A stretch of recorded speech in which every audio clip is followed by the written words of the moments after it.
Welcome to our Xbox 360 collection, my Xbox 360 Elite and my secondary console there.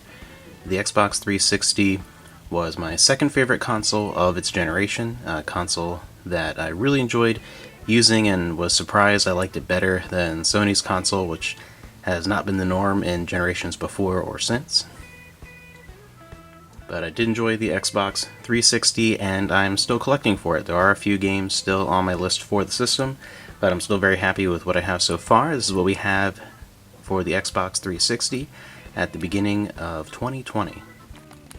First, I just wanted to quickly highlight this one physical demo disc that we have for the 360 because that has become a thing of the past, actual physical demos, whether just previews or playable.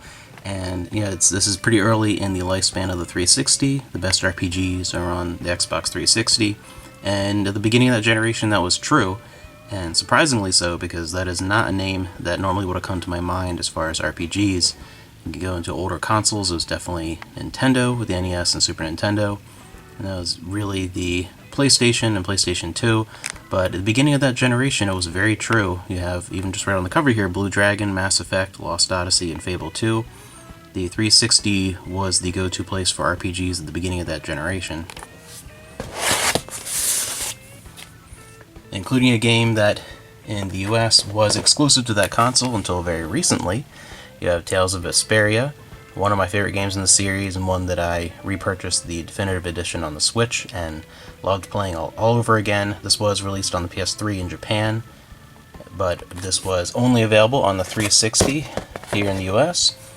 And a fantastic game and an incredible exclusive for the console, not one that would typically be something before the 360 that I would associate with the Xbox brand.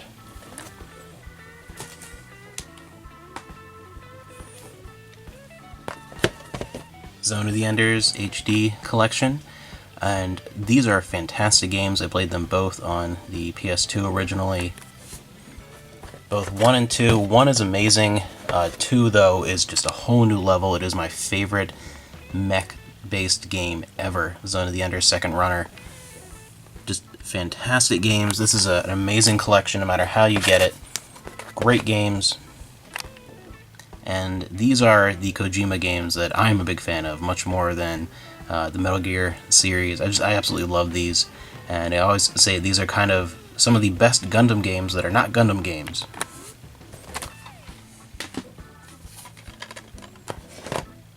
South Park: The Stick of Truth, a game that is incredibly hilarious. It really is a missing series of episodes of South Park. It really ties into the series really well. It captures the humor and the environment.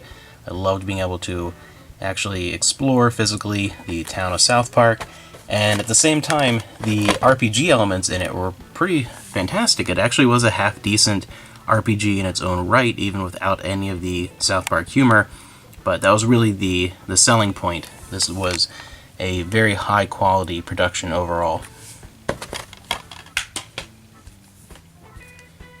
An interesting experience that was actually given to me by a fan, Alan Wake.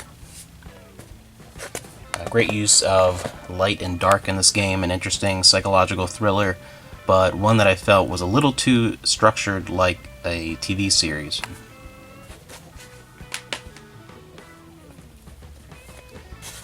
The Elder Scrolls 4 Oblivion. This is my second favorite in that series behind Morrowind on the original Xbox and PC. I originally played this on the PlayStation 3 and ended up then getting both the Game of the Year edition, which has the most important part for me, the Shivering Isles. Knights of the Nine was a cool quest line, and Oblivion itself is great, but a little too generic fantasy in some parts. But the Shivering Isles expansion, just by itself, is amazing, and it reminded me a lot of Morrowind.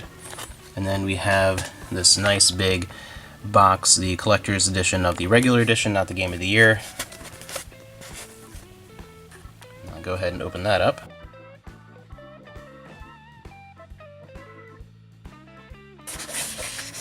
And it folds out with this really thick booklet.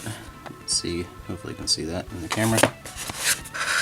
But it has all kinds of lore and maps. Fantastic booklet there, the actual game, the manual, and then the bonus material DVD, which is a great behind the scenes. So this was a great box set that I picked up many years ago for very little at a yard sale. Now for the 2 reasons why I wanted an Xbox 360 to begin with. I probably, if I had stopped at these 2 games, I still would have been happy, but glad to have the other games, and of course there are others on my list. But I had to grab first this one, Blue Dragon, the lesser of the 2, but still a fantastic game that brings together a lot of the RPG greats, a lot of sort of the dream team of Chrono Trigger reunited for Blue Dragon. Not quite Chrono Trigger level, but still a great game. It looks beautiful, even to this day. It looks fantastic. Really enjoyed this game, and I'm so sad to see Mistwalker Studio has gone away. Has Sakaguchi, Akira Toriyama, Nobuo Uematsu. I mean, this is really just dream team for fans of anime and RPGs of the 90s. And between this and the next game, and then Last Story on the Wii, this was an RPG studio that was keeping the dream of old school RPGs alive in a generation where a lot of the traditional RPGs were going to the wayside. They either weren't coming outside of Japan at all, or they were really migrating to handhelds. And the great classical console RPG, I think, really hit a bit of a dark time during this generation, and has come back really, really been storming current consoles, and really we're back into a great era for those types of JRPGs. But this generation was a little bit weak, especially compared to previous ones. And there were just a few shining lights, and this was one of them. This is one of the 2 games that I bought the console for. So I have 2 copies of them. It's really why I owned a 360. It was for this and the next game here, the last one of my collection. My favorite game of that console, my favorite game on the 360, one of my favorite games of that entire generation, and my second favorite RPG of that generation. Lost Odyssey is a brilliant game that is sadly stuck on the 360. I think it's backwards compatible with the Xbox One. I think it's one of those that made it on the list, but in general it's a game that I feel has been lost to time, unlikely to be ported to anything, but man, it is remarkable.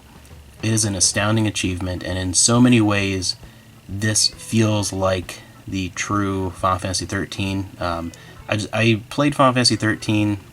I'll talk a little bit about that more probably in my PS3 video.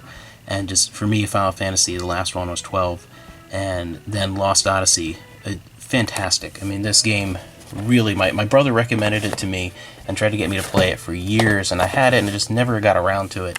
And I'm glad I finally did, because this game was astounding. It was such a staggering achievement in so many ways, and it was better than I expected. I knew it was going to be good, but I had no idea it was going to be this good. And this is the big reason why it's like, wow, I wish that Mistwalker was still around, and because they came out, formed, made a handful of games on other platforms like the DS and things like that, but really blew it out of the park with 3 big console RPGs, 2 on 360, 1 on the Wii, and are really no more. But yes, this alone is worth owning a 360. It's that good to go out and find, a cheap used 360 just to play this game. It's honestly worth the price. But yeah, a brilliant game. Just talking about it kind of makes me want to replay it, because it is fantastic, and for me it is really the game that carries the torch of Final Fantasy with it, and then it will probably bear that forever, because I don't think that it'll move on or get a sequel or anything. I think it is stuck on the 360, which is sad, but it is a fantastic game.